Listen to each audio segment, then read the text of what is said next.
El polvo dorado flota en el aire inmóvil de una tumba recién abierta. Un hombre respira por última vez, no por el veneno de una maldición antigua, sino por algo mucho más humano. La fiebre, la infección, una herida insignificante que la ciencia de 1922 aún no sabe curar. Pero el mundo quiere creer en la maldición. Necesita creer, porque admitir que los faraones murieron como todos morimos, que sus tronos se desmoronaron como todo se desmorona, eso sería demasiado terrible de aceptar. Bienvenidos una noche más a Somnialis, viajeros nocturnos. ¿Desde qué rincón del mundo nos acompañas esta noche? Cuéntanos en los comentarios. Acomódate. Apaga las luces si puedes. Deja que la oscuridad se convierta en el pasillo de un templo que no ha visto la luz del sol en 3000 años. Respira profundo. Cierra los ojos. Esta noche vamos a descender juntos a las profundidades de una de las leyendas más persistentes de la historia moderna. Pero para entenderla, tendremos que viajar mucho, mucho más atrás. Hace más de 3000 años, en las arenas ardientes del Valle del Nilo, una civilización alcanzó alturas que parecían tocar el cielo mismo. Construyeron monumentos que desafían nuestra comprensión incluso hoy. Preservaron cuerpos para la eternidad. Escribieron su historia en piedra, creyendo que las palabras talladas durarían para siempre. Y tenían razón. Pero aquí está la paradoja que deberíamos preguntarnos esta noche. ¿Cómo es posible que una civilización tan obsesionada con vencer a la muerte terminara convirtiéndose en el símbolo mismo de la muerte para el mundo moderno? ¿Cómo los que buscaban la vida eterna se transformaron en los portadores de maldiciones mortales? Esta noche exploraremos no solo el mito de la maldición de los faraones, sino algo mucho más profundo. La historia real de por qué necesitamos creer en maldiciones. La historia de cómo el antiguo Egipto se convirtió en nuestro espejo oscuro, reflejando nuestros propios miedos a la muerte, al olvido, a la profanación. Viajaremos desde las primeras dinastías hasta el momento en que Howard Carter abrió aquella tumba en el Valle de los Reyes. Escucharemos las voces de sacerdotes que tallaban advertencias en las paredes. Sentiremos el peso de las coronas sobre cabezas que portaban no uno, sino incontables nombres sagrados. Y al final, quizás, descubramos que la verdadera maldición no estaba en las tumbas egipcias, sino en algo mucho más cercano a nosotros. Cada palabra que escucharás está fundamentada en textos jeroglíficos traducidos, en crónicas de arqueólogos, en evidencias que han sobrevivido milenios, pero también en algo más intangible, en el eco de creencias tan poderosas que atravesaron el tiempo como fantasmas. Así que respira hondo una vez más. Deja que tu mente se aquiete y prepárate para un viaje de 90 minutos a través del desierto, las tumbas, los tronos y las sombras que proyectan. Comencemos. Imaginemos por un momento el silencio absoluto. No el silencio de una habitación callada, sino el silencio primordial del desierto que se extiende hasta donde el pensamiento puede alcanzar. Arena dorada bajo un sol que no perdona. Calor que distorsiona el horizonte, y luego una línea verde imposible, una franja de vida que serpentea a través de la nada como una promesa divina. El Nilo, Hapi, lo llamaban los antiguos egipcios, no solo un río, sino un dios, y tenían razón en divinizarlo, porque sin él, Egipto simplemente no existiría. Cada año, como un reloj cósmico perfectamente ajustado, el río crecía. Las aguas oscuras invadían las riberas, cubrían los campos y cuando se retiraban, dejaban limo negro. Tierra fértil, vida. Los egipcios lo sabían desde el principio de los tiempos. Ellos vivían en el regalo de un dios. Ahora transportémonos a un tiempo casi imposible de concebir. Aproximadamente 5500 años antes de Cristo, Imagina pequeños asentamientos dispersos a lo largo del río, chozas de barro y papiro, familias que cultivan cebada y trigo en las tierras inundadas. Aún no hay faraones, aún no hay pirámides, solo comunidades que aprenden lentamente a leer los patrones del río, a predecir sus crecidas, a almacenar grano para los tiempos difíciles. Pero hay algo más, algo que distingue a estos pueblos de otros. Desde estos tiempos tempranos, desde antes de que existiera la escritura misma, estos habitantes del Nilo desarrollan una obsesión única, la obsesión con la muerte, o más precisamente con vencer a la muerte. Las tumbas más antiguas que hemos encontrado muestran algo extraordinario. Los cuerpos no son simplemente enterrados, son colocados en posición fetal, mirando hacia el oeste, donde el sol muere cada noche. Se les rodea de objetos, vasijas de cerámica con comida, herramientas de piedra, amuletos primitivos. Ya en estos tiempos remotísimos, los egipcios creen en algo más allá de la muerte. Creen que el viaje continúa. Según los textos que vendrían milenios después, en el principio existía solo Nun, el océano primordial de caos. De estas aguas emergió una colina, y sobre esa colina, el primer dios. Pero esta es la historia que se contarían después, cuando ya tenían templos y sacerdotes y poder. La historia real es más humilde, más humana. Es la historia de personas que miraban el ciclo eterno del río y veían en él algo sagrado. El Nilo moría en la estación seca, el Nilo renacía con las inundaciones. Si el río podía renacer, ¿por qué no el hombre? Dejemos que esta idea se asiente. Cerremos los ojos y sintamos el peso de esa creencia. No es casual, no es superstición primitiva. Es una conclusión lógica de personas que vivían en sincronía absoluta con los ciclos naturales. Y de esa creencia nacería una civilización entera. Avancemos ahora al periodo predinástico tardío, alrededor del año 3500 a.C. Las aldeas han crecido, se han convertido en pueblos, en centros de poder. Dos reinos emergen: el Alto Egipto al sur, con su corona blanca como los acantilados de piedra caliza; el Bajo Egipto al norte en el delta, con su corona roja como la tierra fértil.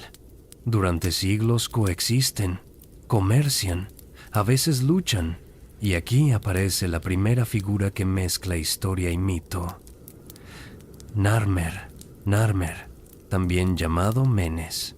Las inscripciones más antiguas nos muestran a este rey, alrededor del año 3100 a.C., unificando los dos reinos.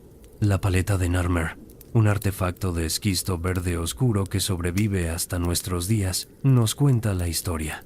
Podemos imaginar el momento. Un rey con la corona blanca del sur golpeando a un enemigo arrodillado. En el reverso, el mismo rey ahora porta ambas coronas, unificadas. El Alto y el Bajo Egipto son uno, pero escuchemos más profundo. ¿Qué significa realmente unificar dos reinos? No es solo conquistar territorio, es fundir cosmovisiones, fusionar panteones de dioses, crear un nuevo orden que satisfaga tanto al norte como al sur. Narmer lo logra no solo con la espada, sino con símbolos. La corona doble, el Pshent, Skent, se convierte en el símbolo mismo de esta unidad imposible. Un sacerdote de aquellos tiempos, si pudiéramos escucharlo, quizás nos diría: el rey es la encarnación de Horus, el halcón divino que ve todo desde los cielos, pero también es hijo de Ra, el sol que nunca muere. Es humano y divino, es mortal y eterno. Sostiene el equilibrio entre el caos y el orden, entre Isfet y Maat. Maat. Debemos detenernos en esta palabra porque es fundamental. Maat no es solo justicia o verdad, es el orden cósmico mismo, es la pluma que pesa el corazón de los muertos, es la armonía, que mantiene al universo funcionando. Y el faraón es el guardián de Maat. Su propósito no es solo gobernar, es mantener el orden del cosmos. Si falla, si permite que Isfet, el caos, entre en el mundo, todo se desmorona. Imaginemos el peso de esa responsabilidad. No eres solo un rey, eres el eje sobre el que gira el universo. Si el Nilo no crece, es tu culpa. Si hay hambruna, es tu fallo. Si los enemigos invaden, has roto Maat.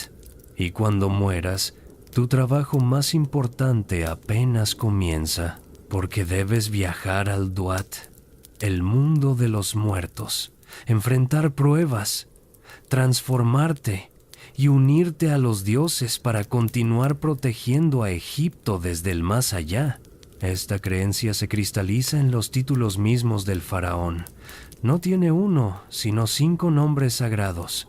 El nombre de Horus, conectándolo con el dios halcón. El nombre de las 2 damas, invocando a las diosas protectoras del Alto y Bajo Egipto. El nombre del halcón de oro, simbolizando su naturaleza divina. El nombre de coronación, precedido por Rey del Alto y Bajo Egipto. Y finalmente, el nombre de nacimiento, precedido por Hijo de Ra. 5 nombres, 5 aspectos de una divinidad viviente. El trono de los 1000 nombres comienza aquí, en esta multiplicidad de identidades. El faraón no es una persona, es una institución. Es un rol cósmico que trasciende al individuo que lo porta, pero también son humanos. Déjenme contarles sobre alguien más cercano, más real. Su nombre es Hetepheres, y es una mujer de familia noble en los primeros tiempos de la dinastía. No es faraona, pero sirve en el templo de Hathor. Las inscripciones arqueológicas nos hablan de personas como ella, sirvientes de los dioses que también eran madres, esposas, hermanas. Hetepheres quizás camina cada mañana hasta el templo cuando el sol apenas comienza a calentar la piedra. Lleva ofrendas de pan y cerveza, canta los himnos antiguos y cada noche, cuando regresa a su casa de adobe, mira hacia el oeste, hacia el horizonte donde el sol ha muerto una vez más, y se pregunta, ¿qué espera más allá? Los textos de las pirámides, que vendrían siglos después, preservarían estas preguntas. Oh Ra, que cruzas el cielo en tu barca solar, lleva también a tus hijos. Oh Osiris, Señor de los muertos que fuiste asesinado y resucitaste, enséñanos el camino. El río continúa fluyendo, las estaciones continúan su ciclo eterno, y lentamente, generación tras generación, la obsesión con la muerte se profundiza. No es miedo, es preparación, es la certeza absoluta de que la muerte no es el final, sino una transición que debe ser navegada con cuidado, con conocimiento, con magia. Y aquí, en estos orígenes humildes junto al Nilo, se siembran las semillas de todo lo que vendrá. Las pirámides, las tumbas elaboradas, los textos funerarios, las maldiciones talladas en piedra y eventualmente, miles de años después, el mito que obsesionaría al mundo moderno. Pero aún falta mucho para llegar allí. Aún estamos en el principio, en el momento en que una civilización decide que la muerte puede ser vencida, que el orden puede preservarse eternamente, que los reyes pueden ser dioses, y que las palabras talladas en piedra tienen poder real, poder mágico, poder para proteger o para maldecir. El sol se pone sobre el valle del Nilo, las sombras se alargan y en algún lugar un cantero comienza a tallar los primeros jeroglíficos en la pared de una tumba. Aún no sabe que está escribiendo para la eternidad. El olor a incienso de mirra llena el aire caliente. Podemos casi sentir cómo el humo asciende en espirales perezosas hacia el techo de piedra caliza. Estamos en el reino antiguo, aproximadamente en el año 2600 a.C., la época de las grandes pirámides, la época en que los faraones se atreven a construir montañas artificiales que tocan el cielo. Pero detengámonos antes de las pirámides mismas, porque hay algo que necesitamos entender. Las pirámides no son edificios, son máquinas mágicas, dispositivos diseñados con precisión matemática y propósito religioso para lanzar el Ka, el espíritu del faraón, hacia las estrellas. Escuchemos a un arquitecto de la cuarta dinastía. Se llama Gemiuno, y es el visir del faraón Khufu, a quien los griegos llamarían más tarde Keops. Gemiuno supervisa la construcción de la Gran Pirámide de Giza. Si pudiéramos escuchar sus pensamientos mientras camina por las rampas de construcción, quizás nos diría: cada bloque de piedra debe alinearse perfectamente con las estrellas circumpolares, las estrellas que nunca mueren, que giran eternamente alrededor del eje del cielo, porque allí es donde el faraón viajará, no hacia abajo, hacia la tierra oscura de Osiris, hacia arriba, hacia Ra. La pendiente debe ser exactamente de 51 grados. La base debe estar perfectamente alineada con los puntos cardinales, no por estética, por magia. Porque si la pirámide no es perfecta, el faraón no puede ascender. Y si el faraón no asciende, el caos consumirá a Egipto. El peso de esa responsabilidad. Imaginemos por un momento ser Gemiuno, miles de trabajadores bajo tu mando, décadas de construcción, y no solo construyes un monumento, construyes la escalera al cielo para un Dios viviente. Si fallas, no es solo tu vida la que está en juego, es el orden cósmico mismo. Los textos de las pirámides, tallados en las cámaras funerarias de las pirámides posteriores, preservan los hechizos que guían este viaje. Oh Rey, eres esta gran estrella, compañera de Orión, que cruza el cielo con Orión, que navega el Duat con Osiris. Asciende, oh Rey, asciende a los cielos. Pero hay algo más en estos textos, algo más oscuro. Entre los hechizos de ascensión encontramos las primeras advertencias, las primeras maldiciones. Aquel que perturbe esta tumba, que profane este lugar sagrado, será juzgado por los dioses. El cocodrilo del oeste lo devorará. Las serpientes de la tierra lo morderán. Osiris demandará su corazón. ¿Por qué estas advertencias? Porque incluso en el reino antiguo, apenas unos siglos después de la unificación, los egipcios ya saben algo terrible. Las tumbas no son seguras. Los ladrones existen y no hay mayor profanación imaginable que robar de una tumba real, destruir el cuerpo momificado, romper los vasos canópicos que contienen los órganos. Porque si el cuerpo es destruido, el Ka, el espíritu, no tiene hogar. El faraón no puede completar su viaje y su segunda muerte, esta vez permanente, desestabiliza el cosmos. Las maldiciones entonces no son solo amenazas, son defensas mágicas reales. Los egipcios creen genuinamente que las palabras tienen poder, que tallar una maldición en piedra le da realidad, le da fuerza. Es Ka, magia, el poder fundamental que sostiene la creación. Transportémonos ahora a una tumba más modesta. No la de un faraón, sino la de un noble. Su nombre es Peteti, y vive durante la quinta dinastía.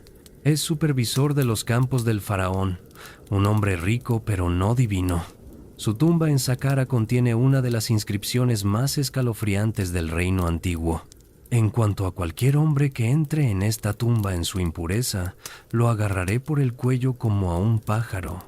Seré juzgado con él en el tribunal de los grandes dioses. Leamos estas palabras lentamente. No es solo serás castigado, es lo agarraré por el cuello. Es personal, es violento, Es una promesa de que Piteti, mismo desde el más allá, vendrá a cobrar venganza. Y hay más. Otra inscripción. Esta de un sacerdote llamado Ankh-Maor. Ankh-Maor.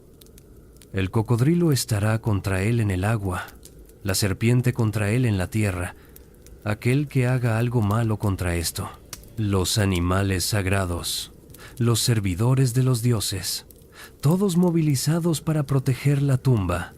Esta es la primera manifestación completa de lo que milenios después se llamaría la maldición de los faraones. Pero aún no es un mito, aún es creencia genuina, viva, respirada por todos. Imaginemos ahora la perspectiva de un ladrón de tumbas, porque sí, existían incluso entonces. Un hombre pobre, quizás de una aldea cercana a la necrópolis, tiene una familia que alimentar. El faraón ha muerto y con él se han enterrado tesoros inimaginables. Oro, lapislázuli, joyas. Una sola pieza bastaría para cambiar su vida. Pero debe entrar en la tumba. Debe pasar las puertas selladas. Debe caminar por los corredores oscuros donde las antorchas proyectan sombras que parecen moverse. Y debe leer, o al menos debe saber que están allí. Las advertencias talladas en las paredes, las maldiciones. ¿Qué siente? El miedo es palpable, casi físico.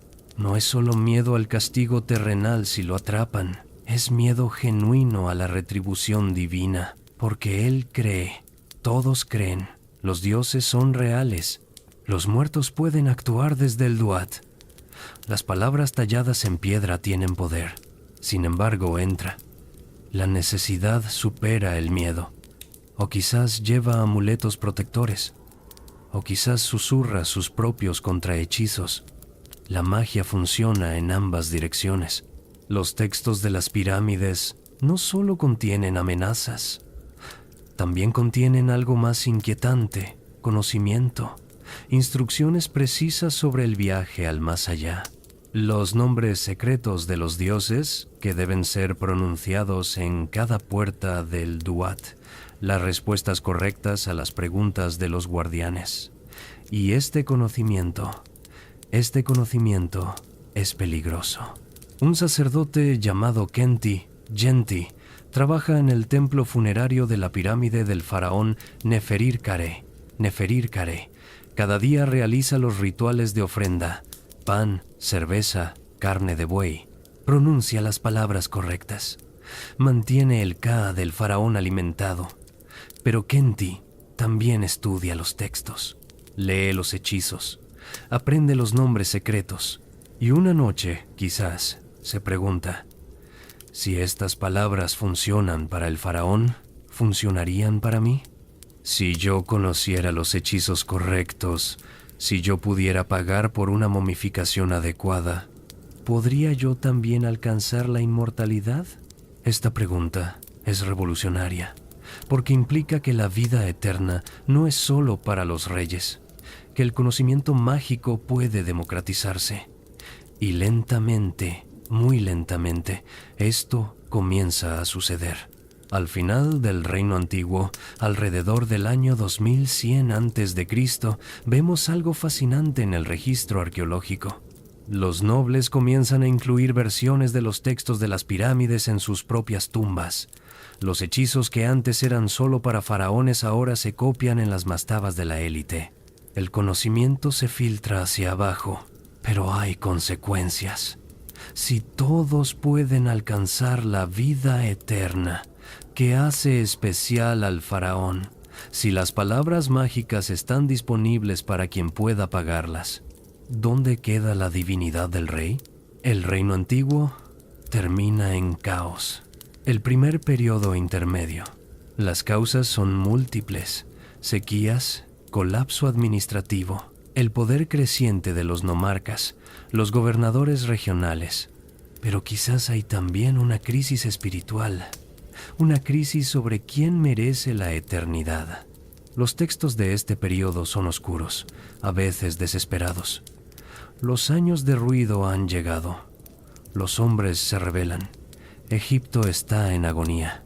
Y las tumbas Las tumbas del reino antiguo son saqueadas, las momias son profanadas, los tesoros robados, las maldiciones talladas en piedra no detuvieron a nadie. O quizás sí lo hicieron, pero no de la forma esperada. Quizás algunos ladrones murieron, víctimas de trampas físicas o enfermedades contraídas en las tumbas cerradas. Y esas muertes alimentaron la creencia en las maldiciones. Convirtieron el mito en algo más sólido. Escuchemos el eco de una última voz de este periodo. No sabemos su nombre. Es solo una inscripción anónima en una tumba vandalizadas. Vine aquí, vi esto, y me arrepentí. Pero ya era tarde. ¿Tarde para qué? ¿Murió el ladrón? ¿Fue castigado? ¿O simplemente vivió el resto de sus días atormentado por lo que había hecho, esperando el juicio final cuando su corazón sería pesado contra la pluma de Maat? La noche se profundiza. Las estrellas circumpolares giran en su danza eterna. Y en las arenas del desierto, las pirámides permanecen, silenciosas, vacías, saqueadas, pero no vencidas. Porque las piedras recuerdan, los jeroglíficos tallados aún conservan su poder. Y las advertencias esperan. El aire está cargado de tensión. Podemos sentir el cambio que viene. Después del caos del primer periodo intermedio, Egipto se reunifica bajo la 11ª dinastía. El Reino Medio comienza aproximadamente en el año 2050 a.C., y con él viene una transformación profunda en cómo los egipcios piensan sobre la muerte, el más allá y la protección de las tumbas. El faraón Mentuhotep II, el reunificador de Egipto, construye su templo funerario en Deir el-Bahari, en la orilla oeste de Tebas. Ya no construye pirámides aisladas en el desierto. En su lugar, integra su tumba con el paisaje, excavando en los acantilados mismos. Es un cambio simbólico profundo. Ya no se trata de elevarse hacia el cielo, se trata de fundirse con la tierra sagrada, con el cuerpo mismo de la diosa Hathor que habita estos acantilados. Pero algo más cambia, algo democratizador. Los textos de los ataúdes comienzan a aparecer. Son versiones adaptadas y expandidas de los antiguos textos de las pirámides, pero ya no están reservados solo para la realeza.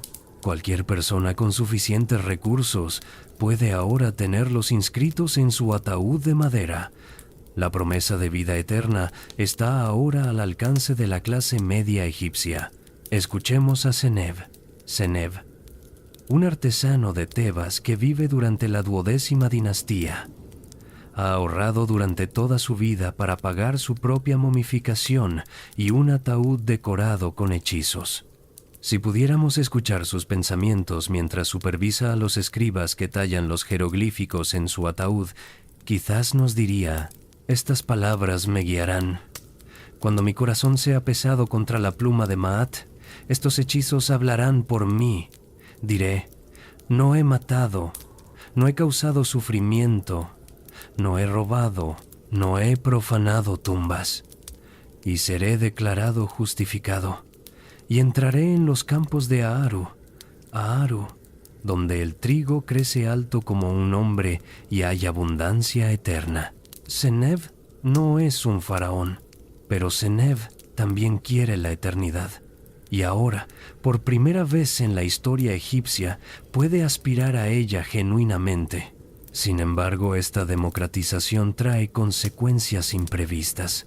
Si más personas buscan la vida eterna, se necesitan más tumbas, y más tumbas significa más tentaciones para los ladrones. El saqueo de tumbas se convierte en una profesión establecida, y las maldiciones se vuelven más elaboradas, más específicas, más desesperadas. Una inscripción del Reino Medio dice: aquel que destruya esta tumba, que Sobek lo devore, que Sekhmet le envíe peste, que no tenga herederos, que su nombre sea borrado, que Sukkah deambule eternamente, sin descanso. Notemos la escalada. ya no es solo castigo físico, es la amenaza de algo peor que la muerte, la aniquilación completa. Que tu nombre sea borrado significa la segunda muerte, la muerte final de la que no hay retorno. Porque en el pensamiento egipcio existes mientras tu nombre sea pronunciado. Si nadie recuerda tu nombre, si todas las inscripciones que lo contienen son destruidas, entonces nunca exististe. Esta es la maldición más terrible imaginable para un egipcio, y comienza a aparecer con más frecuencia en las tumbas de este periodo. Pero viajemos ahora al norte, al delta del Nilo. Aquí la influencia extranjera es más fuerte. Comerciantes de Canaán, de Siria, incluso de lugares más lejanos traen nuevas ideas. Y durante el segundo periodo intermedio, alrededor del año 1700 a.C., algo sin precedentes sucede. Egipto es conquistado. Los hicsos, un pueblo de origen semítico del Levante, toman control del Bajo Egipto. Establecen su capital en Avaris, y aunque adoptan muchas costumbres egipcias, incluyendo el título de faraón, representan algo fundamentalmente perturbador para la cosmovisión egipcia, la prueba de que el orden puede romperse, que invasores extranjeros pueden sentarse en el trono de los 1000 nombres. Un sacerdote egipcio de este periodo, quizás refugiado en el Alto Egipto que aún permanece independiente, lamenta: el mundo está al revés. Los que no conocen los rituales correctos se sientan en el trono sagrado. Los que no pueden pronunciar los nombres de los dioses pretenden ser divinos. El caos ha entrado en la Tierra Negra. Este trauma colectivo tiene efectos duraderos. Cuando finalmente los príncipes tebanos, especialmente Amose I, expulsan a los hicsos alrededor del año 1550 a.C. y fundan la 18ª dinastía, inaugurando el Reino Nuevo, hay una nueva urgencia, una nueva paranoia.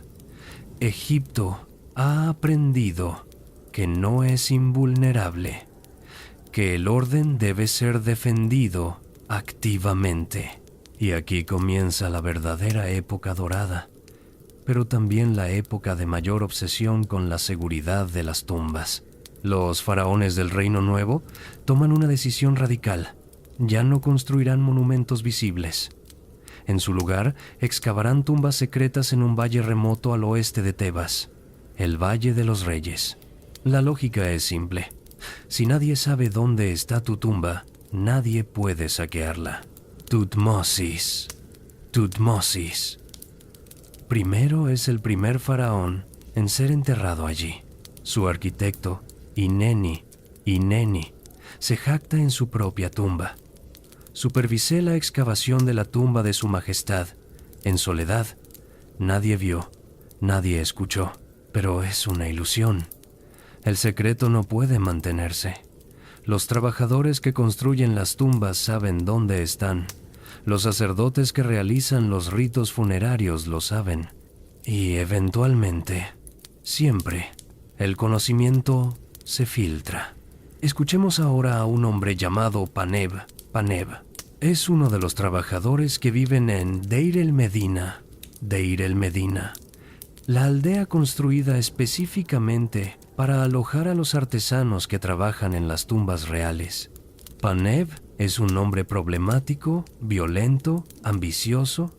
Los registros judiciales que sobreviven lo acusan de asalto, de adulterio, incluso de robar material de las tumbas reales para su propia tumba. Pero lo más fascinante es esto: Paneb conoce los secretos, sabe exactamente dónde están enterrados los faraones, conoce las trampas, conoce las entradas ocultas, y vive con ese conocimiento, con esa tentación todos los días. Los textos administrativos preservan su juicio. Paneb entró en la tumba del rey. Paneb se llevó objetos de la tumba del rey. Paneb debería morir. Pero aquí está lo interesante. No hay mención de maldiciones sobrenaturales. El castigo que enfrenta Paneb es terrenal, la pena de muerte impuesta por la autoridad faraónica. ¿Dónde están los dioses vengadores? ¿Dónde están las maldiciones? Quizás es porque Panev es atrapado antes de que las maldiciones puedan actuar. O quizás revela algo incómodo, que las maldiciones talladas en las tumbas son más disuasión psicológica que realidad mágica, al menos para algunos. Pero no todos son escépticos. La mayoría de los egipcios aún cree genuinamente, y los faraones continúan inscribiendo advertencias cada vez más elaboradas. En la tumba de Tutankamón, el faraón niño cuya tumba sería descubierta casi intacta milenios después, no hay maldiciones talladas en las paredes. Esto es importante y volveremos a ello. Pero en otras tumbas del periodo sí las hay. Y son específicas. Los dioses del oeste castigarán a quien profane este lugar. Que Anubis no le reciba, que Osiris no le juzgue, que sea condenado a la no existencia. El Reino Nuevo también trae innovación tecnológica. El libro de los muertos aparece ahora como papiros que se colocan con las momias, ya no están tallados en paredes o ataúdes. Son rollos elaboradamente ilustrados que cualquier persona pudiente puede comprar. El capítulo 125 es particularmente importante. La confesión negativa que el muerto debe recitar durante el juicio de su corazón. Y algo fascinante sucede. Estos textos empiezan a incluir hechizos protectores no solo para el muerto, sino contra futuros profanadores. Un papiro preserva este conjuro. Oh, tú que entres aquí buscando robar, tu mano será cortada por Anubis, tus pies serán quemados por Sekhmet, tu corazón será devorado por Amit antes de que puedas morir. Es visceral, es aterrador, y es una señal de la desesperación creciente. Porque a pesar de todos los esfuerzos, a pesar del Valle de los Reyes, a pesar de las trampas y los sellos y las maldiciones, las tumbas siguen siendo saqueadas. Un texto particularmente conmovedor viene de la 20ª dinastía, los papiros del robo de tumbas. Son transcripciones de juicios reales contra ladrones de tumbas y revelan que no son forasteros los que roban. Son los propios guardias de la necrópolis, los sacerdotes, los trabajadores, personas que tienen acceso privilegiado. Un ladrón confesó bajo tortura. Fuimos juntos, los 8. Abrimos sus tumbas. Encontramos a la noble momia del rey equipada con su espada. Encontramos amuletos de oro y plata. Nos llevamos todo. Prendimos fuego a sus ataúdes. Prendieron fuego a los ataúdes. Destruyeron deliberadamente los cuerpos. No solo robaron, aniquilaron la posibilidad de vida eterna para esos reyes. Y sin embargo, los ladrones no cayeron muertos instantáneamente. Las maldiciones no los fulminaron. Fueron eventualmente atrapados, torturados, ejecutados, pero por autoridades humanas, no divinas. ¿Qué nos dice esto?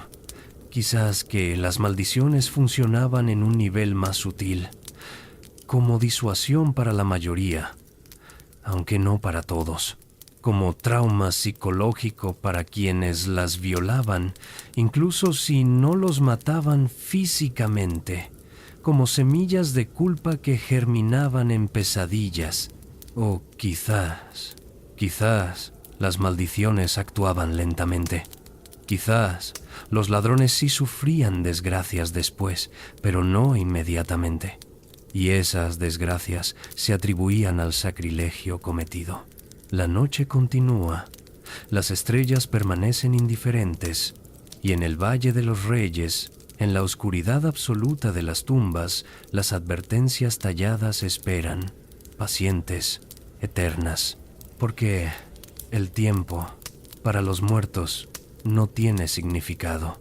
El sol se eleva sobre Tebas, no la Tebas humilde de siglos atrás, sino una megalópolis resplandeciente, la ciudad de los 100 portales, como la llamarán los griegos, Waset en egipcio, el corazón pulsante del imperio más poderoso que el mundo ha visto hasta ese momento. Estamos en la 18ª y 19ª dinastías. el reino nuevo en su apogeo, y la obsesión con la muerte, con la preservación, con la eternidad, ha alcanzado niveles nunca antes vistos. Imaginemos por un momento caminar por las calles de Tebas al amanecer. El aire está fresco aún, antes de que el sol del mediodía lo vuelva sofocante. Podemos escuchar el murmullo de miles de voces, mercaderes pregonando sus productos, sacerdotes cantando oraciones matutinas, niños jugando en los callejones. El olor a pan recién horneado se mezcla con el incienso que flota desde los templos. Pero giremos nuestra atención hacia el oeste. Allá, más allá del río, más allá de los campos cultivados, donde comienza el desierto. Allí está el reino de los muertos, la necrópolis de Tebas, el valle de los reyes, el valle de las reinas, las tumbas de nobles que cubren las colinas como un ejército silencioso.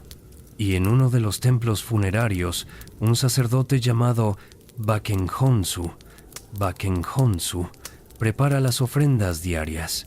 Bakenhonsu es el sumo sacerdote de Amón, el dios principal de Tebas, y ha servido a 4 faraones durante su larga vida. Si pudiéramos escuchar sus pensamientos mientras vierte cerveza en las vasijas de ofrenda, quizás nos diría: cada gesto es importante, cada palabra debe pronunciarse correctamente, no porque los faraones necesiten la comida física, sus kas la absorben, la esencia de estas ofrendas, pero el ritual debe mantenerse, debe realizarse cada día, sin fallo, porque el orden del universo depende de ello. Los faraones muertos nos protegen desde el Duat. Si dejamos de alimentar sus kas, si olvidamos sus nombres, volverán a morir. Y entonces, ¿quién nos protegerá del caos? Este es el corazón del pensamiento funerario egipcio en su punto más refinado. Los muertos no están realmente muertos, están activos en el más allá.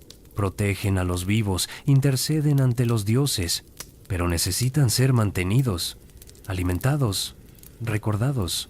Las tumbas del Valle de los Reyes en este periodo son obras maestras de ingeniería y arte. Descendamos juntos a la tumba de Seti I, uno de los más grandes faraones de la 19ª dinastía. La entrada está oculta en la roca. Pasamos el primer pasillo descendente. Las paredes, cubiertas completamente con textos del libro de las puertas. Cada puerta del inframundo está representada. Cada demonio guardián está nombrado. Cada hechizo necesario está inscrito. Continuamos descendiendo. El aire se vuelve más pesado, más antiguo. Llegamos a la sala del pozo, diseñada para confundir a los ladrones, pero también tiene un propósito mágico. Representa las aguas primordiales del Nun, que el Ka del faraón debe cruzar en su viaje. Más profundo aún, la cámara del sarcófago está a más de 100 metros dentro de la montaña. Las paredes y el techo están completamente cubiertos con escenas del libro de lo que está en el Duat: 12 horas de la noche, 12 pruebas, 12 transformaciones. El sarcófago mismo es de alabastro translúcido, tallado con figuras protectoras. Y aquí, en esta cámara profunda, lejos de la luz del sol que nunca alcanzará este lugar, aquí las maldiciones están inscritas con particular fervor. Quien profane este lugar sagrado será enemigo de Ra. Quien dañe el cuerpo de Osiris, Seti será juzgado por los 42 jueces. Quien robe lo que pertenece al Ka del Rey no encontrará paz ni en este mundo ni en el próximo. Pero notemos algo. Las maldiciones están en el interior de la tumba, no en la entrada. ¿Por qué? Porque la verdadera defensa es el secreto. Si nadie sabe que la tumba existe, nadie intentará robarla. Las maldiciones son la última línea de defensa para aquellos pocos que logran llegar tan profundo. Salgamos ahora de la oscuridad de la tumba y viajemos a un lugar completamente diferente. el taller de un embalsamador en la orilla oeste de Tebas. Su nombre es Iri, y ha perfeccionado el arte de la momificación durante 40 años. El proceso que Iri realiza es extraordinariamente complejo. Primero, la purificación. El cuerpo es lavado con agua del Nilo y vino de palma. Luego, la evisceración.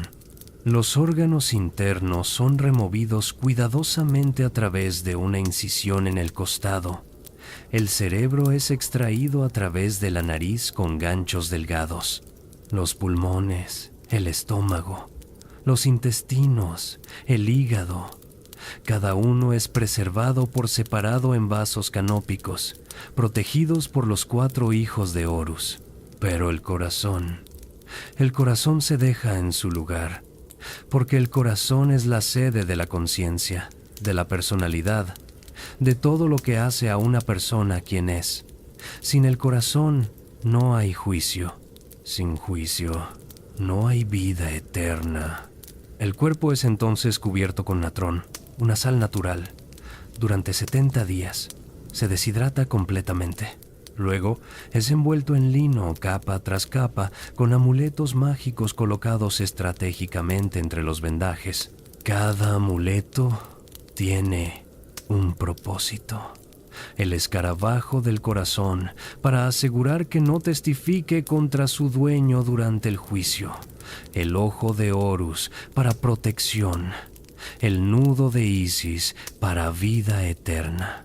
Y mientras Iri trabaja, susurra hechizos constantemente. Osiris, nombre del muerto, tu carne es la carne de los dioses. Tus huesos son los huesos de las estrellas. No te descompondrás, no conocerás la corrupción. Vivirás eternamente. Las palabras son parte del proceso. No es solo química, es magia. Las dos están inextricablemente unidas. Pero preguntémonos, ¿funcionaba? ¿Realmente la momificación preservaba algo más que el cuerpo físico? Los egipcios creían que sí. Creían que el Ka, el doble espiritual, necesitaba el cuerpo como ancla, que el Ba, el alma con forma de pájaro con cabeza humana, viajaba entre el mundo de los vivos y los muertos, pero necesitaba regresar al cuerpo cada noche, que el Ak, la forma transfigurada del difunto, requería que todas las otras partes estuvieran intactas. Y quizás tenían razón en un sentido que no esperaban, porque gracias a la momificación, miles de egipcios antiguos han sobrevivido hasta nuestros días. Podemos estudiar sus cuerpos, aprender sobre sus enfermedades, su dieta, su genética. En un sentido muy real, han logrado un tipo de inmortalidad. No la que esperaban, pero inmortalidad al fin. Ahora transportémonos a una escena más íntima. Una familia de clase media en Tebas está realizando el Festival del Valle Hermoso. Es una celebración anual donde las familias visitan las tumbas de sus ancestros, llevan ofrendas, comen junto a los muertos. Una joven llamada Nefertari, no la reina famosa, sino una mujer común que comparte su nombre, camina con su padre hacia la tumba de su abuelo. Llevan jarras de cerveza, panes, flores de loto. El interior de la tumba está fresco, un respiro del calor exterior. Las paredes están decoradas con escenas de la vida del abuelo, supervisando su campo, pescando en el Nilo, sentado con su esposa bajo un árbol. Nefertari toca las inscripciones con reverencia. Abuelo Amenhotep, te traemos lo que amas. Recibe estas ofrendas, protégenos desde el más allá. ¿Es supersticioso? ¿Es genuino? Es ambos. Es la manera egipcia de lidiar con el dolor de la pérdida. Los muertos no se van realmente, siguen siendo parte de la familia, siguen teniendo necesidades, siguen siendo capaces de actuar en el mundo. Y esto es fundamental para entender las maldiciones, porque si los muertos pueden recibir ofrendas, si pueden escuchar oraciones, ¿por qué no podrían también castigar a quienes los ofenden? El apogeo del Reino Nuevo también ve el surgimiento de textos cada vez más elaborados sobre el más allá, el libro de las puertas, el libro de las cavernas, el libro de la tierra. Cada uno describe aspectos diferentes del viaje nocturno, y todos enfatizan lo mismo. El Duat es peligroso. Está lleno de demonios, de serpientes de fuego, de lagos de llamas. El viaje no es garantizado. Requiere conocimiento, magia, protección. Y aquí surge una paradoja interesante. Si el más allá es tan peligroso para los propios muertos, ¿cómo pueden estos mismos muertos amenazar a los vivos? ¿No están ocupados luchando por su propia supervivencia en el Duat? La respuesta egipcia es compleja. Los muertos que han pasado el juicio, que han sido declarados justificados, se transforman. Se vuelven espíritus transfigurados con poder genuino. Pueden moverse entre los mundos, pueden actuar, pero los muertos no justificados, esos se convierten en algo diferente, en espíritus vengativos, hambrientos, peligrosos incluso para los vivos. Quizás las maldiciones invocan precisamente esos espíritus no justificados. Quien profane esta tumba será como los muertos no justificados, deambulará sin descanso, sufrirá sin fin. La luz del día comienza a declinar.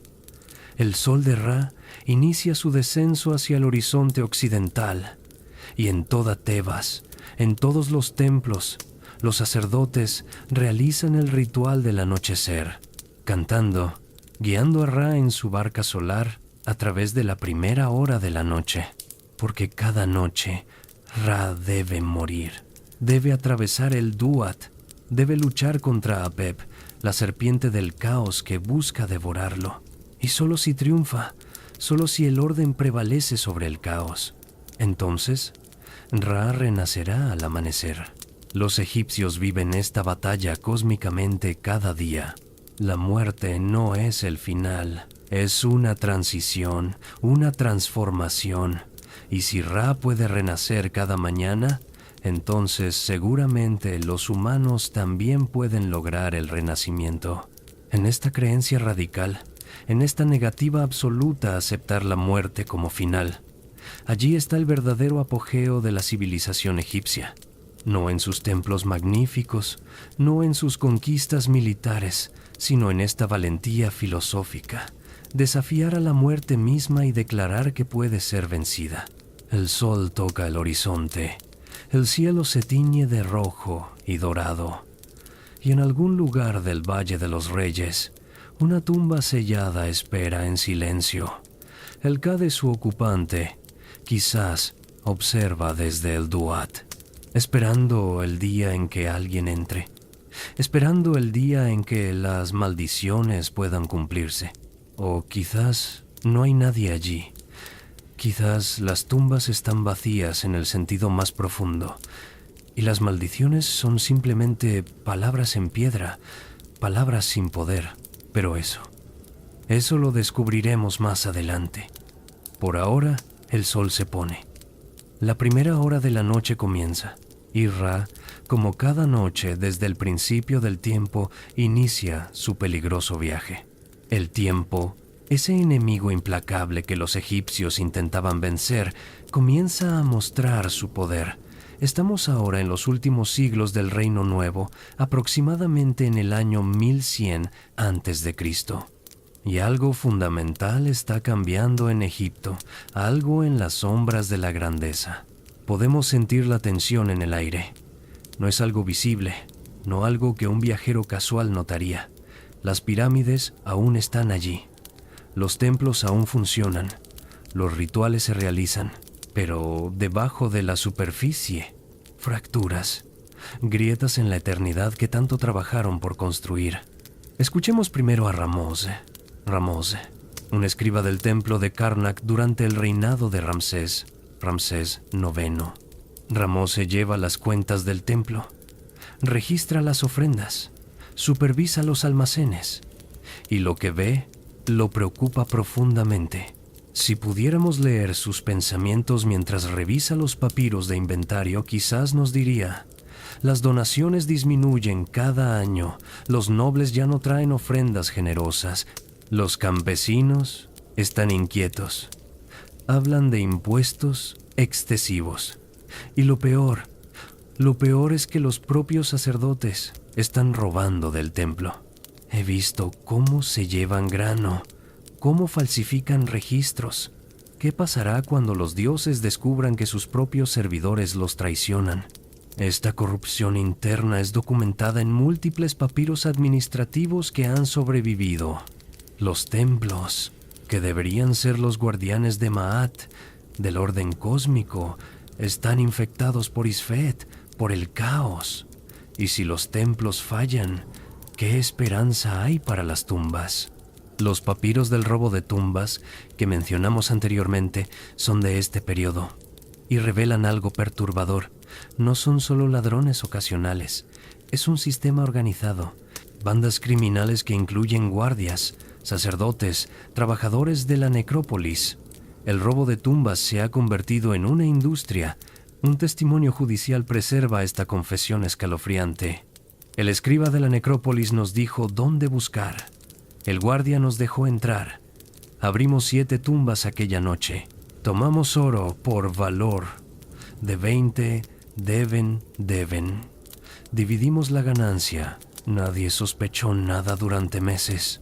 20 deben. Una fortuna para un trabajador común. El equivalente a varios años de salario. La tentación es simplemente demasiado grande. Pero hay algo más en estos testimonios. Algo psicológico. Cuando son interrogados sobre las maldiciones, sobre si temían el castigo divino, las respuestas son reveladoras. Un ladrón dice: llevaba un amuleto de protección, un sacerdote me lo vendió. Otro: dijimos las oraciones correctas antes de entrar, pedimos perdón a los dioses. Un tercero, más cínico: he robado tumbas durante 20 años. Si las maldiciones fueran reales, ya estaría muerto. Este último comentario es particularmente significativo, porque sugiere que la creencia en las maldiciones está erosionándose, al menos entre ciertos grupos. La magia está perdiendo su poder, no porque dejara de ser creída por todos, sino porque algunos han descubierto que pueden violarla sin consecuencias inmediatas. Y esto crea una crisis espiritual. Si las maldiciones no funcionan, si los dioses no protegen las tumbas, ¿son reales los dioses o son solo historias? Viajemos ahora al sur, a Nubia. Egipto ha controlado esta región durante siglos, explotando sus minas de oro, pero el poder egipcio está en declive. Y los nubios, que han adoptado la cultura egipcia, que han aprendido a construir pirámides, que veneran a los dioses egipcios. Los nubios están esperando su momento. Un príncipe nubio llamado Alara observa desde su capital en Napata.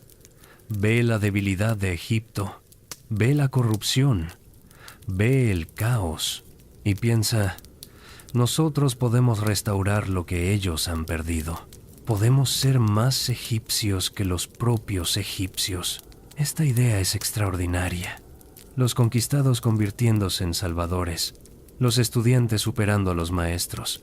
Y en pocas generaciones, esto es exactamente lo que sucederá. Pero aún no hemos llegado allí.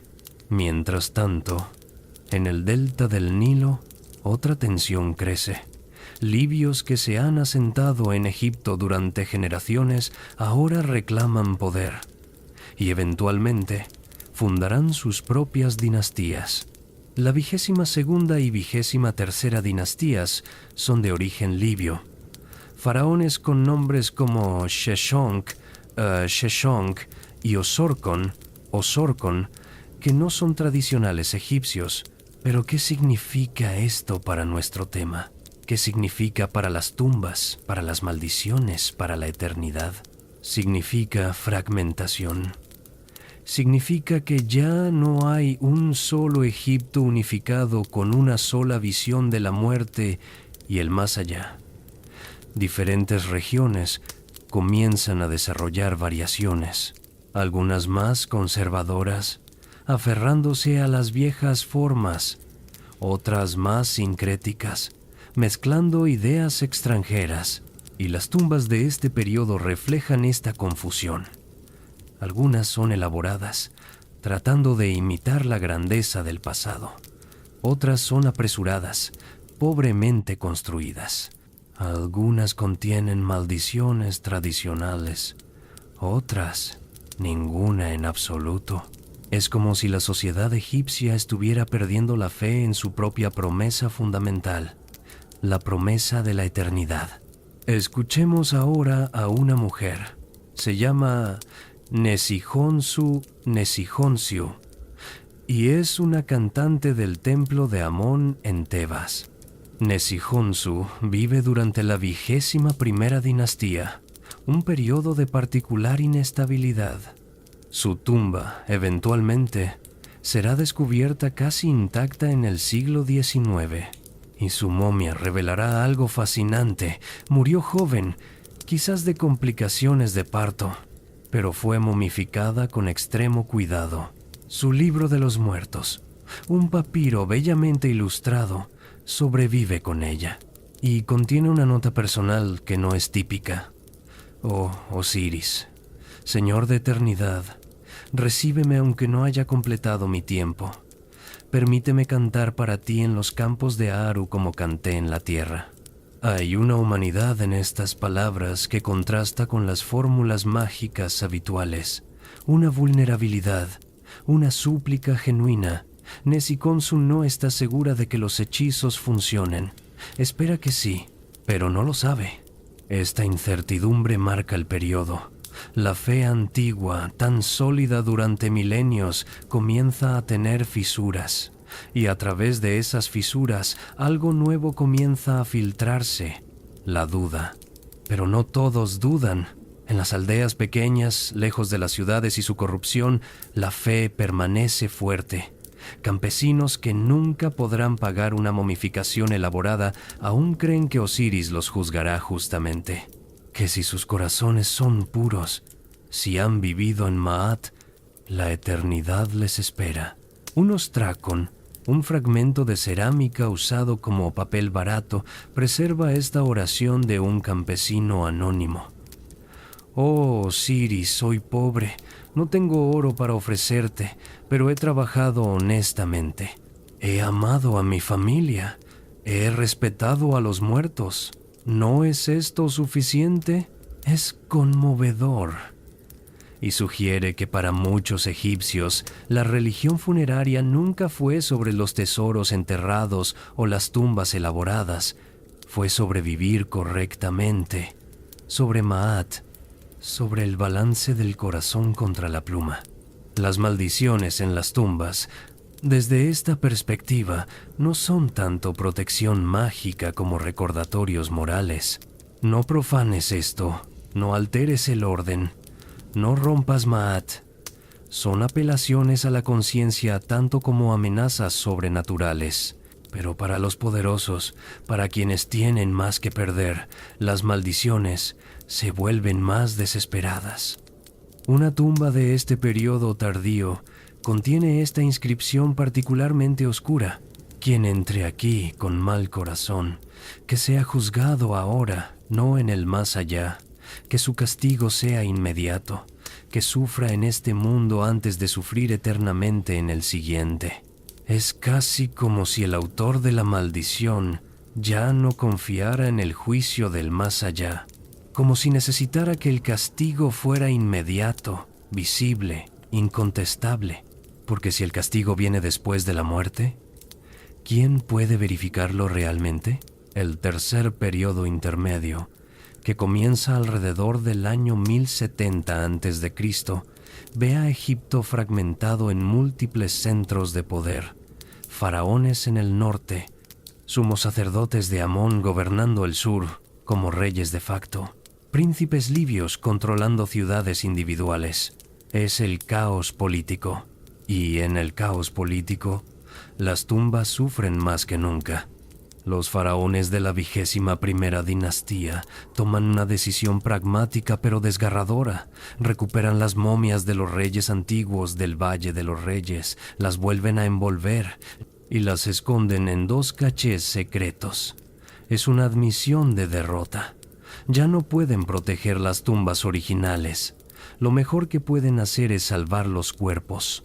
Un escriba que supervisa este trabajo deja una nota en las vendas de Ramsés II. Año 10. Su Majestad, nombre borrado, ordenó la restauración de las momias reales. Encontramos esta momia dañada por ladrones. La hemos restaurado y resellado. Hay tristeza en estas palabras. El faraón más grande de Egipto, el que se llamó a sí mismo Rey de Reyes, está siendo salvado de ladrones como un objeto común. La indignidad es palpable. Las tensiones continúan acumulándose, económicas, políticas, espirituales. Egipto ya no es el poder indiscutible que fue. El imperio asirio crece en el este, amenazante. Los libios causan problemas en el oeste y desde el sur viene algo inesperado. Los cushitas, los nubios que Egipto había dominado, han aprendido bien las lecciones de sus conquistadores. Han construido su propia civilización egipcio-nubia y pronto marcharán hacia el norte. Pero antes de ese momento, antes de que el mundo egipcio se transforme nuevamente, hay una sensación en el aire, una sensación de final, como si algo fundamental estuviera llegando a su conclusión. Las estrellas circumpolares continúan su rotación eterna. El Nilo continúa su ciclo de inundación y retiro, pero los humanos que observan estos ciclos ya no están tan seguros de que ellos también puedan participar en la eternidad.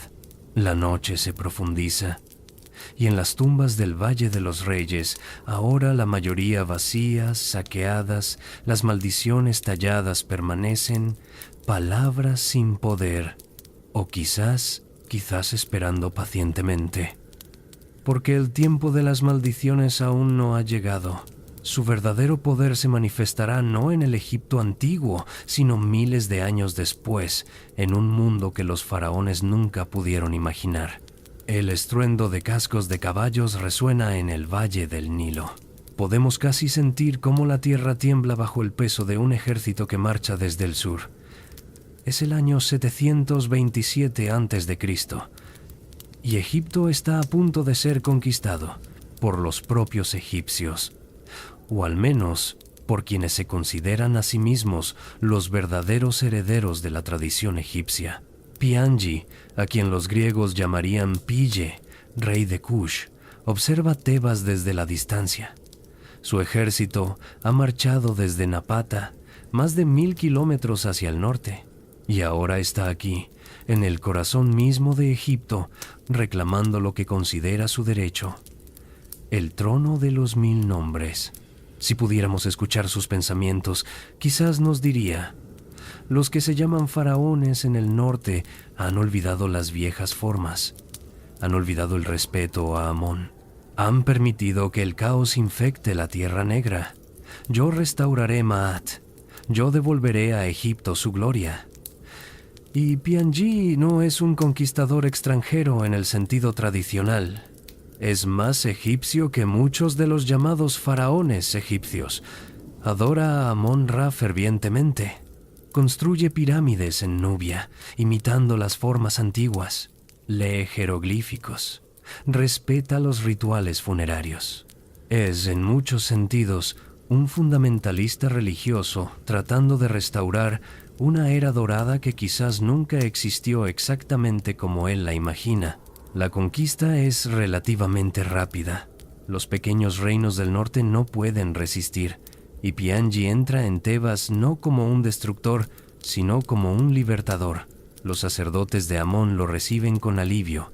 Finalmente, un faraón que respeta las antiguas tradiciones. La 25ª dinastía, la dinastía Kushita, comienza, y con ella viene un renacimiento extraño e inesperado de las viejas prácticas funerarias. Los reyes cushitas construyen pirámides en Nubia, más pequeñas y empinadas que las antiguas egipcias, pero pirámides al fin. Adoptan la momificación. Escriben sus tumbas con versiones del libro de los muertos. Y las maldiciones.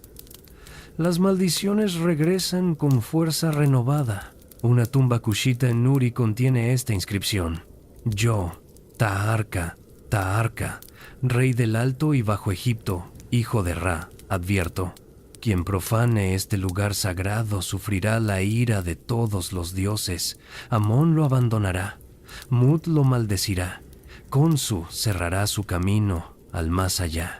Es como si los cushitas, precisamente porque son recién llegados al trono, sintieran la necesidad de afirmar su legitimidad con particular intensidad.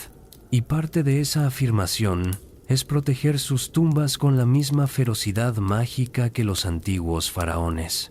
Pero el renacimiento cushita es breve, apenas un siglo, porque desde el este viene una amenaza que Egipto no puede resistir: Asiria.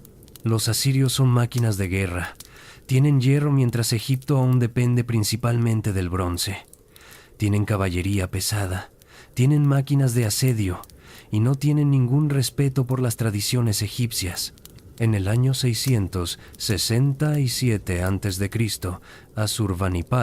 Asurbanipal, rey de Asiria, saquea Tebas. Es un desastre sin precedentes. Los templos son profanados. Los tesoros acumulados durante siglos son robados. Las estatuas de los dioses son llevadas a Nínive como trofeo. Y lo más terrible, las tumbas en el Valle de los Reyes son saqueadas sistemáticamente por los soldados asirios. No son ladrones furtivos que entran de noche temiendo las maldiciones. Son un ejército organizado que rompe sellos, destruye momias buscando oro, y no les importa nada las advertencias talladas en las paredes. Un texto asirio se jacta: conquisté Tebas, tomé su plata y su oro, tomé los obeliscos decorados, las puertas de los templos las arranqué y me las llevé. El pueblo de Egipto conoció mi poder. Las maldiciones no detuvieron a los asirios. Los dioses egipcios no los fulminaron, y esto debe haber sido devastador psicológicamente para los egipcios. Si extranjeros que no creen en sus dioses pueden profanar las tumbas más sagradas sin castigo, ¿qué poder tienen realmente las palabras talladas en piedra? La ocupación asiria es relativamente breve.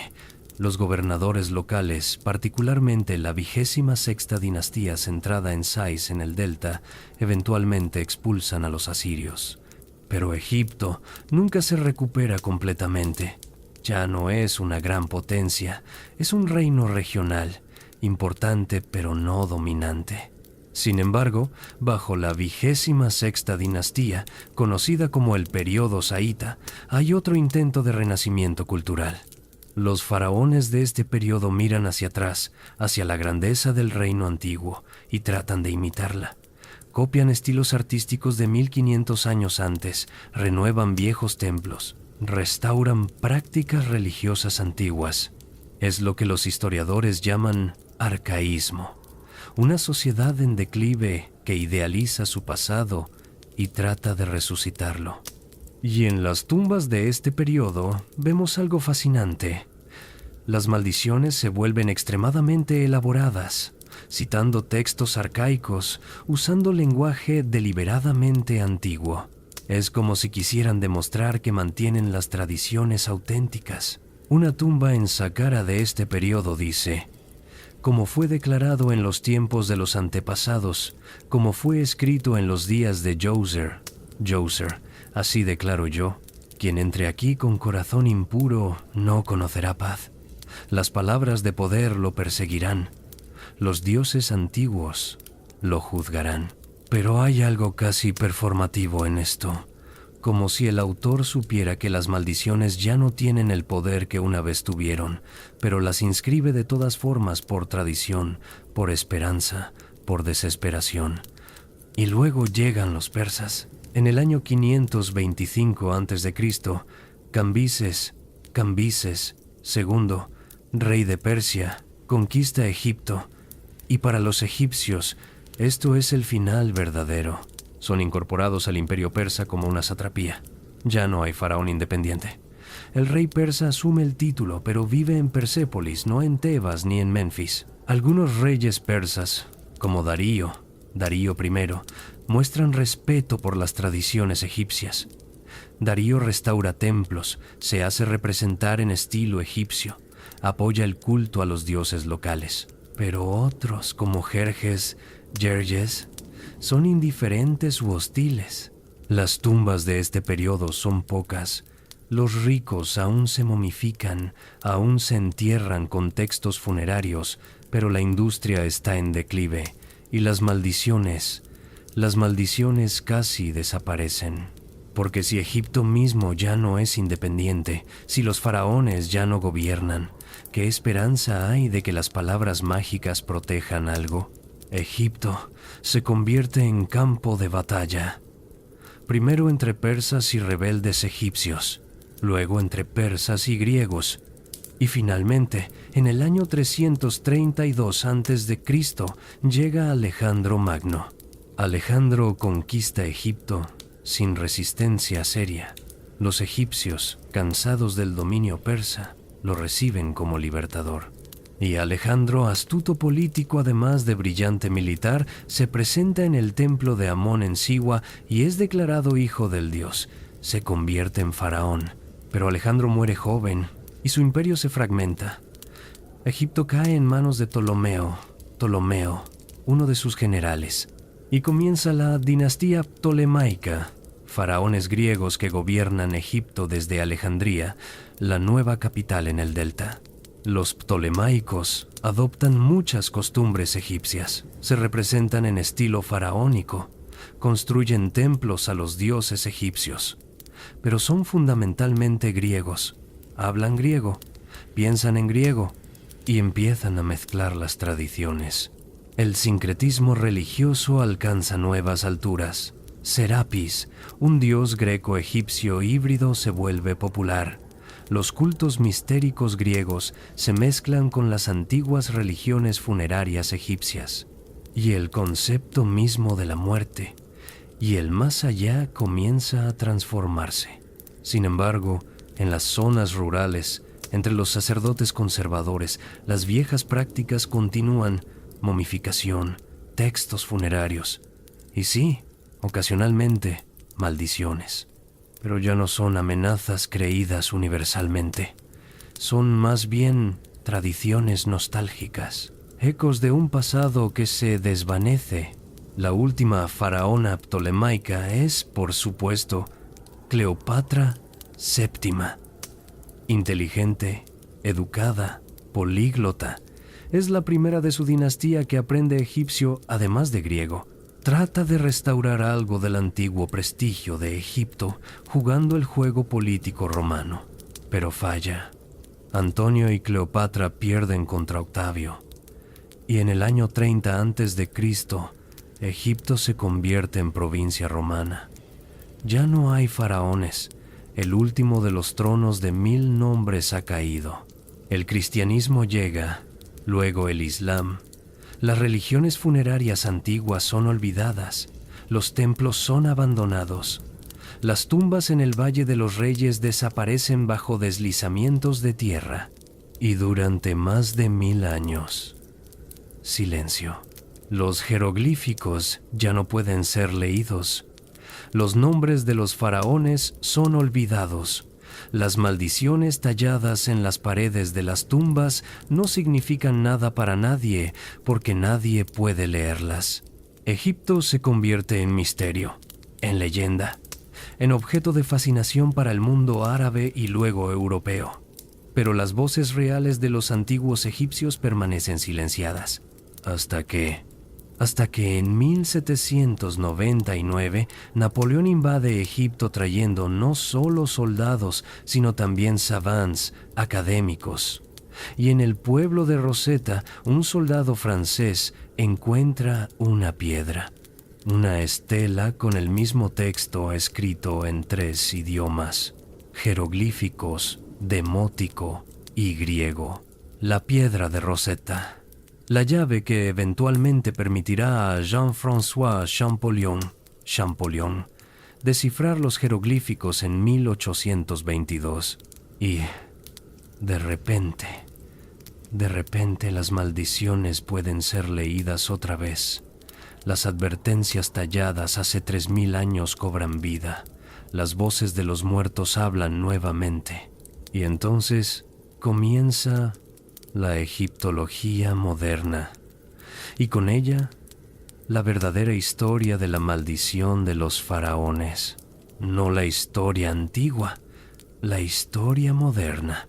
La historia de qué sucede cuando el mundo occidental, con su mezcla de racionalismo científico y anhelo romántico por el misterio, se encuentra con las tumbas que los faraones trataron tan desesperadamente de proteger. El sol se pone sobre el valle del Nilo, pero ahora hay algo diferente en el aire, una sensación de anticipación, como si las sombras mismas esperaran el momento en que las tumbas selladas durante milenios sean finalmente abiertas. Y las maldiciones, dormidas pero no muertas, esperan su oportunidad de despertar en la imaginación de una nueva era. El polvo suspendido en el aire brilla con la luz de las antorchas. Estamos en el siglo XIX. El siglo de los exploradores, de los coleccionistas, de los que se autodenominaban arqueólogos, pero actuaban más como saqueadores institucionalizados. Y Egipto es el premio máximo. Imaginemos por un momento el Valle de los Reyes en 1850. Apenas ha cambiado en milenios. Las montañas áridas, el silencio absoluto roto solo por el viento. Y aquí y allá, entradas a tumbas, algunas conocidas desde la antigüedad, otras apenas redescubiertas. Giovanni Battista Belzoni, un italiano gigantesco que antes era artista de circo, es uno de los primeros en excavar sistemáticamente en el valle. En 1817 descubre la tumba de Seti I, y cuando entra, cuando sus ojos se adaptan a la oscuridad y ve las paredes completamente cubiertas con pinturas brillantes, con textos jeroglíficos que aún no puede leer completamente, debe sentir algo. ¿Asombro? ¿Seguro? ¿Triunfo? Por supuesto, pero también inquietud, porque Belzoni sabe, incluso sin poder leer los textos, que está violando algo sagrado, que las advertencias que los faraones dejaron eran reales para ellos, y quizás, solo quizás, alguna parte de su mente civilizada y racional se pregunta si las maldiciones podrían ser reales también. Pero Belzoni no muere de maldición. Muere años después de disentería en África Occidental, en una expedición completamente no relacionada con Egipto. Y esto es importante, porque la narrativa de la maldición requiere muertes misteriosas, inexplicables, conectadas a la profanación de tumbas. Y aunque hay muertes, no son tan dramáticas ni tan claramente conectadas como las leyendas posteriores sugerirán. Avancemos ahora al siglo XX. La egiptología se ha profesionalizado. Los museos europeos compiten ferozmente por artefactos egipcios. Y en 1914, un aristócrata británico llamado George Herbert, quinto conde de Carnarvon, financia las excavaciones de un arqueólogo relativamente desconocido, Howard Carter. Carter está obsesionado. Cree que hay una tumba sin descubrir en el Valle de los Reyes, una tumba que todos los demás han pasado por alto, la tumba de un faraón menor de la 18ª dinastía, Tutankamón. Durante años excava sin éxito. Lord Carnarvon está perdiendo la paciencia. Están a punto de abandonar. Y entonces, en noviembre de 1922, un aguador egipcio descubre casualmente un escalón bajo la arena. Un escalón que desciende. Carter limpia la arena febriles. Más escalones. Una puerta sellada. Sellos intactos con el nombre de Tutankamón Su corazón debe estar latiendo violentamente, porque si los sellos están intactos, quizás, solo quizás, esta tumba nunca fue saqueada. Lord Carnarvon viaja desde Inglaterra. El 4 de noviembre de 1922 hacen un pequeño agujero en la parte superior de la puerta. Carter acerca una vela. La luz parpadea y ve sus propias palabras registradas en su diario. Cosas maravillosas. La tumba de Tutankamón contiene más de 5,000 objetos. Es un tesoro arqueológico sin precedentes y, lo más importante, nunca fue completamente saqueada. Los ladrones entraron brevemente en la antigüedad, pero fueron interrumpidos y la tumba fue resellada. El mundo se vuelve loco con la noticia. Tutankamón se convierte instantáneamente en el faraón más famoso de la historia, irónicamente porque fue uno de los menos importantes en su propio tiempo. Pero entonces, Lord Carnarvon muere. Es abril de 1923, apenas 5 meses después de abrir la tumba. Muere de neumonía, complicación de una infección por una picadura de mosquito en su mejilla que se infectó después de cortarla afeitándose. Es una muerte banal, médicamente explicable, pero sucede en el momento perfecto para que la imaginación popular se encienda. Y un reportero, buscando sensacionalismo, recuerda las antiguas advertencias talladas en las tumbas egipcias y escribe: la maldición del faraón cobra su primera víctima. La historia es falsa en múltiples niveles. Primero, no había ninguna maldición tallada en la tumba de Tutankamón. Los arqueólogos lo verificaron exhaustivamente. Las paredes fueron fotografiadas, los textos traducidos. No hay advertencias contra profanadores. Nada. Segundo, Lord Carnarvon tenía mala salud antes de la expedición. Era conocido por ser frágil. Su muerte, aunque trágica, no fue misteriosa, pero la narrativa era demasiado buena para dejarla morir. Los periódicos la amplificaron, se inventaron detalles. Se dijo que todas las luces de El Cairo se apagaron en el momento de su muerte, que su perro en Inglaterra murió al mismo tiempo, que su cuerpo tenía una marca en la misma mejilla donde la momia de Tutankamón tenía un rasguño. Nada de esto era cierto, pero se volvió verdad en la mente pública. Y cada vez que alguien conectado remotamente con la excavación moría por cualquier causa en los años siguientes, era atribuido a la maldición. Arthur Mace, quien ayudó a abrir el sarcófago, murió en 1928 de pleuresía. Archibald Douglas Reid, quien radiografió la momia, murió en 1929 de una enfermedad no especificada. George J. Gold, quien visitó la tumba, murió de neumonía en 1923. Pero aquí está el problema con esta narrativa. Muchos de los principales involucrados vivieron décadas después.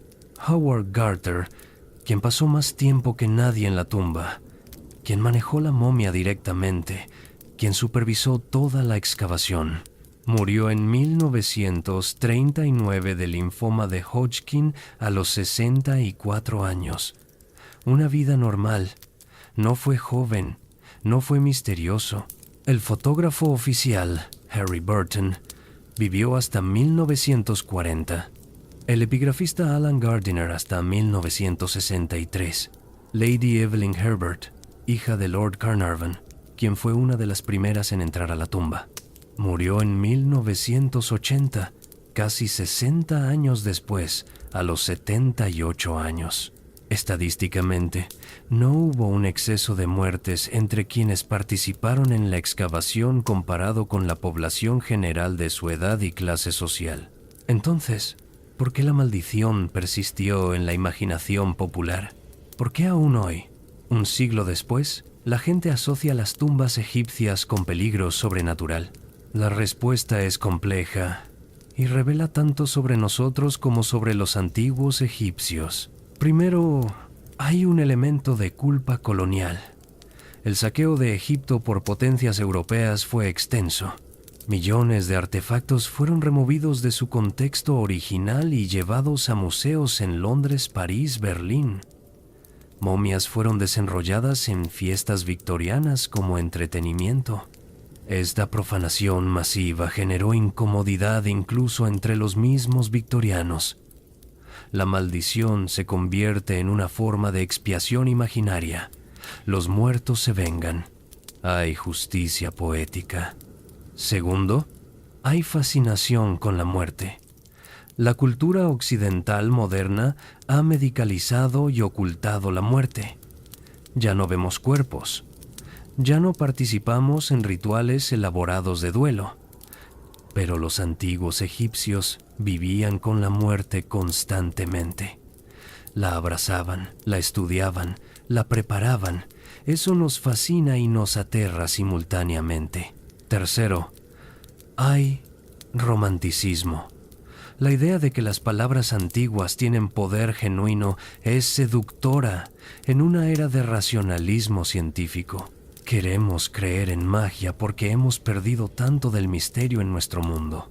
Y cuarto, quizás más importante, es una buena historia. Narra perfectamente. Orgullo antiguo conoce a ambición moderna. Los guardianes celestiales castigan a los transgresores. El orden cósmico se reafirma. Es una estructura narrativa tan antigua como la civilización misma. Pero hay algo más. Algo que los escépticos a menudo pasan por alto. Las maldiciones egipcias sí tuvieron efectos reales, no sobrenaturales, pero reales. Las tumbas selladas durante milenios contenían esporas de hongos, bacterias, incluso venenos como arsénico usado en pigmentos. Los primeros arqueólogos que entraban sin protección respiratoria sí enfermaban. Algunos morían. No por magia, sino por biología. Además, las trampas físicas eran reales. Piedras pesadas diseñadas para caer. Pozos ocultos, pasadizos falsos. Los faraones combinaban amenazas sobrenaturales con peligros mundanos muy reales. Y quizás más sutilmente, el trauma psicológico era genuino. Entrar en una tumba, ver inscripciones que claramente advierten contra tu presencia, manejar cuerpos momificados. Incluso el más racional podía experimentar pesadillas, ansiedad, culpa, y el estrés crónico afecta la salud física. Algunas muertes misteriosas quizás eran somatizaciones de culpa psicológica. Entonces, en un sentido retorcido, las maldiciones sí funcionaron. No de la manera que los faraones pretendían, no a través de la ira directa de los dioses, pero funcionaron. Disuadieron a algunos, enfermaron a otros, aterrorizaron a muchos. Y siguen viviendo en nuestra imaginación colectiva, un siglo después del descubrimiento de Tutankamón. Hoy en día, el Valle de los Reyes es un sitio turístico. Miles de personas visitan las tumbas cada año. Las cámaras funerarias elaboradas están iluminadas con luz eléctrica. Las momias están en museos con clima controlado. Los textos jeroglíficos han sido traducidos, fotografiados, publicados. El misterio ha sido despojado. O al menos, eso es lo que nos gusta creer. Pero parados en una de esas tumbas, incluso con todas las luces encendidas, incluso rodeados de otros turistas con sus cámaras, hay algo, una sensación, el peso de 3000 años, el conocimiento de que estás parado donde un Dios viviente fue colocado para la eternidad, que las palabras en las paredes fueron escritas para durar para siempre, y que aunque la magia no sea real en el sentido literal, el poder de la creencia humana sí lo es. Las maldiciones de los faraones son reales, no como hechizos sobrenaturales, sino como artefactos culturales, como ventanas a una civilización que creía tan fervientemente en la vida después de la muerte que dedicó recursos incalculables a prepararla, como recordatorios de que los humanos siempre han luchado contra la mortalidad, y como advertencias no tanto contra profanación física, sino contra olvidar, porque esa era la verdadera maldición que los egipcios temían. No la segunda muerte del cuerpo, sino la segunda muerte del recuerdo. Que tu nombre sea borrado, que nadie pronuncie tu nombre nunca más. Eso era el verdadero horror, y en eso, irónicamente, fracasaron y triunfaron simultáneamente. Fracasaron porque casi todas las tumbas fueron saqueadas, porque sus cuerpos fueron profanados, porque el orden que trataron de preservar se desmoronó, pero triunfaron porque los recordamos. 3000 años después, pronunciamos sus nombres. Tutankamón, Ramsés, Hatshepsut, Cleopatra. Son más famosos en muerte de lo que jamás fueron en vida. El trono de los 1000 nombres cayó. Los faraones murieron como todos morimos. Los dioses que adoraban fueron olvidados o transformados irreconociblemente. El imperio se convirtió en polvo, pero algo sobrevivió. Una idea, una negativa radical a aceptar el olvido, un esfuerzo desesperado por tallar la eternidad en piedra, y aunque la eternidad que imaginaron nunca llegó, crearon algo más duradero, una fascinación que atraviesa milenios, una historia que nunca termina de ser contada. Las maldiciones no mataron a los profanadores, pero nos dieron una leyenda. Y las leyendas, resulta, son más duraderas que la piedra. Entonces aquí estamos, al final de nuestro viaje a través de 3000 años, desde las primeras tumbas humildes junto al Nilo hasta el momento en que Howard Carter sostuvo una vela dentro de la tumba de Tutankamón. Desde los sacerdotes que tallaban maldiciones creyendo genuinamente en su poder, hasta los periodistas modernos que fabricaron sensacionalismo para vender periódicos. ¿Cómo es posible que una civilización tan obsesionada con vencer a la muerte terminara convirtiéndose en el símbolo mismo de la muerte para el mundo moderno? Esa era nuestra pregunta al comenzar. Y ahora, quizás, podemos empezar a responderla. Los egipcios no se convirtieron en símbolo de muerte porque fracasaran en su búsqueda de la eternidad. Se convirtieron en símbolo de muerte porque tuvieron éxito de una manera que nunca anticiparon. No lograron la vida eterna individual. No resucitaron físicamente. Los dioses no los protegieron como esperaban, pero crearon algo más poderoso. Una obsesión cultural que sobrevivió el colapso de su propia civilización e infectó a cada cultura que vino después. Nosotros, los modernos, los observamos con una mezcla de admiración y horror. Admiramos su artesanía, su arquitectura, su arte, pero nos horrorizamos con su obsesión, con los recursos increíbles dedicados a la muerte, con la violencia de las maldiciones, con la idea misma de que las palabras talladas podrían matar. Y, sin embargo, somos tan diferentes, construimos monumentos, nombramos edificios, escribimos autobiografías, preservamos nuestras imágenes en billones de fotografías digitales. Luchamos desesperadamente contra el envejecimiento con cirugías, drogas, criogenia. Buscamos la inmortalidad a través de nuestra descendencia, nuestro trabajo, nuestra marca personal. Los egipcios eran más honestos sobre esta obsesión. La admitían, la ritualizaban, la tallaban en piedra y la protegían con amenazas que eran simultáneamente desesperadas y desafiantes. Y las maldiciones. Las maldiciones son fascinantes, precisamente porque fallan en el nivel literal, pero triunfan en el nivel psicológico. No mataron mágicamente a los profanadores, pero crearon una narrativa tan poderosa que un siglo después del descubrimiento de Tutankamón, todavía hablamos de ellas. Todavía las tememos un poco, incluso mientras nos reímos de nuestra propia irracionalidad. Quizás esa es la verdadera maldición. No una amenaza contra los profanadores, sino contra todos nosotros. Una invitación a contemplar nuestra propia mortalidad, a reconocer que todos estamos en el mismo viaje que los faraones emprendieron, que todos estamos buscando formas de trascender el tiempo limitado que se nos da. y que todos, eventualmente, fallaremos. Pero también, quizás todos tendremos éxito de maneras que no podemos predecir. Porque si Tutankamón, el faraón más insignificante de su época, pudo convertirse en el más famoso 3000 años después, ¿quién sabe qué aspectos de nuestras propias vidas, aparentemente triviales, podrían resonar con generaciones futuras que ni siquiera podemos imaginar? Los egipcios nos enseñan algo fundamental, que la muerte es natural, pero el olvido es opcional. Que mientras alguien pronuncie tu nombre, mientras alguien cuente tu historia, mientras tus acciones tengan consecuencias que se propaguen a través del tiempo, vives. El trono de los 1000 nombres cayó, pero los nombres sobrevivieron.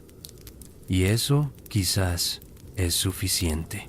Ahora, dejemos que tu mente regrese lentamente al presente, al aquí y ahora, a esta noche específica en que has dedicado 90 minutos a viajar a través de milenios. ¿Qué aspecto de esta historia te resonó más? ¿Fue la valentía desesperada de los egipcios tratando de construir eternidad en piedra? ¿Fue la ironía de las maldiciones que fracasaron como magia pero triunfaron como leyenda? ¿O fue algo más personal? ¿Algo sobre tu propia relación con la mortalidad, con el tiempo, con la pregunta de qué sobrevivirá de ti cuando ya no estés? Cuéntamelo en los comentarios. Me encantaría saber qué parte de este viaje te tocó más profundamente. Y si hay otros temas históricos que te gustaría que exploráramos juntos, otros misterios que desearías desentrañar en estas noches compartidas, déjamelo saber también, porque Somnialis no es solo mi canal, es nuestro espacio, nuestro punto de encuentro nocturno donde el pasado y el presente se encuentran. Y si este viaje te ha acompañado, si has aprendido algo, si te ha hecho pensar de manera diferente sobre la muerte, la eternidad, o simplemente sobre la extraña y maravillosa historia de nuestra especie, considera suscribirte a Somnialis. Cada semana exploramos nuevos horizontes, buscando entender cómo llegamos a ser quienes somos. Desde civilizaciones perdidas hasta momentos cruciales que cambiaron el curso de la historia. Todo contado de esta manera, en la quietud de la noche, cuando la mente está más abierta al asombro. Volvamos ahora al principio. ¿Recuerdas? El polvo dorado flotando en el aire de una tumba recién abierta. Un hombre respirando por última vez. El mundo queriendo creer en maldiciones porque admitir que los faraones murieron como todos morimos sería demasiado terrible. Pero ahora sabemos algo más. Sabemos que los faraones sí murieron, como todos morimos. Sus cuerpos se descompusieron a pesar de la momificación. Sus Kas no navegaron eternamente con Ra. Sus nombres fueron olvidados durante siglos. El orden cósmico que trataron de preservar se desmoronó. Y, sin embargo, aquí estamos, pronunciando sus nombres, contando sus historias, maravillándonos con su audacia. En ese sentido, quizás lograron exactamente lo que buscaban. No la vida eterna en el sentido que imaginaron, pero algo parecido. Una presencia que persiste, un eco que no se desvanece. Cierra los ojos ahora. Imagina el Valle de los Reyes bajo las estrellas, el mismo cielo que los faraones observaron, las mismas montañas áridas, el mismo silencio profundo del desierto. Y en ese silencio, si escuchas con atención, quizás puedas oír el eco de voces antiguas, no maldiciones, no amenazas, solo el susurro suave de personas que una vez vivieron, amaron, temieron, esperaron, personas que al final no eran tan diferentes de ti. Que el polvo de las tumbas te recuerde que el tiempo es precioso, que las maldiciones no cumplidas te enseñen que el poder de las palabras no está en la magia sino en la creencia, y que los faraones olvidados y redescubiertos te inspiren a vivir de tal manera que tu propia historia valga la pena ser contada. Duerme bien esta noche, viajero nocturno. Sueña con pirámides bajo la luna, con jeroglíficos que susurran secretos, con tronos que portaban 1000 nombres pero fueron ocupados por un solo corazón humano, latiendo con las mismas esperanzas y temores que late el tuyo. Hasta entonces, buenas noches desde Somnialis. Que el pasado te enseñe, que el presente te desafíe y que el futuro te inspire. Duerme bien.